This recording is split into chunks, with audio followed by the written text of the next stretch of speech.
Gucci. Foes on my Maserati, whoa, Climo Sabe. I should be a wine taster, bottle popping is my hobby. I should be a food critic, all the restaurants I dine in. $250,000 gone, I only got one diamond. Damn, I'm just trying to figure how you think you teasing niggas. I'm Dr. World Star, I'm listening to the rock so much ice till I make you shiver.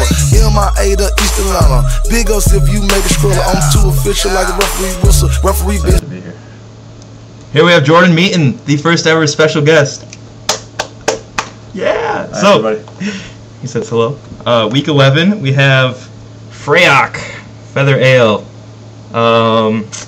What we know about this beer is from our connoisseur friend at the store. He said that they don't actually put any of the yeast or the hops or any other stuff that makes it really bitter into the beer. It's actually naturally in the air, which is crazy. And so this stuff just naturally mixes into what they're brewing. It's kind of cool. It's supposed to be the original Scotch ale recipe. This is how they brewed it 200 years ago. A full malt character and a dry wine-like finish. Not much of a wine fan, but hey, it should, full malt sounds good to me. I like that. All right, that sounds great. That sounds delicious. Let's give it a go. Yes. Brewed using heather flowers. Heather flowers. Yes. Yeah. See here. So we got some flowers and some naturally occurring yeast and stuff. All right. I can't. Jeez. So exciting. So excited. Cheers. Go. Oh. Oh. There. Cheers. That's pretty good. What? It was 5%.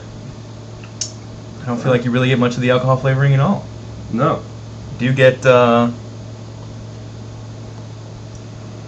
get some of that little flowery taste? You get a little bit of the flowery taste. Not as much malty. I mean, has a nice smell to it. Nice beer smell, if you will. It's got that. Puts a little malt on the palate. It does. The initial taste is more of the flowery. I feel like you get.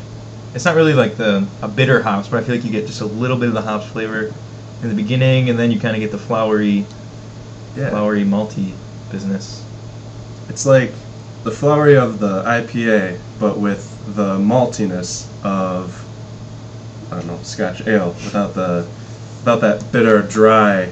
Indeed, I don't get the wine, the dry wine ending. I don't really know. Finishes smooth. It does finish very smooth. Pretty smooth all the way through, really. Pretty good. Definitely feel like this is probably towards the upper half of the ones that we've tried. Alright. It's got... reminds me of a lager in some ways, the taste. It is similar to a lager. Similar to a lager with that little bit of the flowery, malty hints. Yeah. You know, every beer kind of tastes like a beer, but... Yeah, everyone brings something new to the table. Yeah, yeah.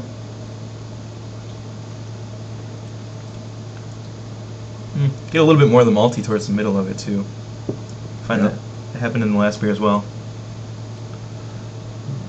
Pretty good. I think it's pretty good. It's pretty good. So we'll give this thing a rating. Scale of 1 to 5. All right. I'm gonna give it a 3. 3. Pretty average. Pretty average. Yep. I'm gonna give it a 3.5. 3.5. All right. I feel like it's just a little bit better than average, a little more flavor than a normal beer, but still pretty average. Still pretty average. So. Average.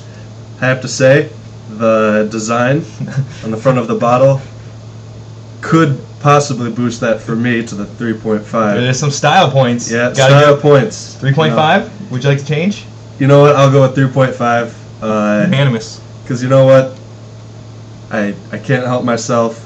I judge the beer a little bit before I drink it sometimes. Judge the book by its cover. That's Jordan. Hey, no, you got to give them points for it. You know, it's. Couldn't agree more. The cap is also pretty exciting. Oh yeah, cool. Pretty cool. All right, well, there we have it. First ever special guest, Jordan Meaton. Thanks. Glad you guys let me be on this, and thanks for being on here, Jordan. Cheers to everybody out there. Cheers, Drink friends. on. Stay thirsty. Stay thirsty, my friends.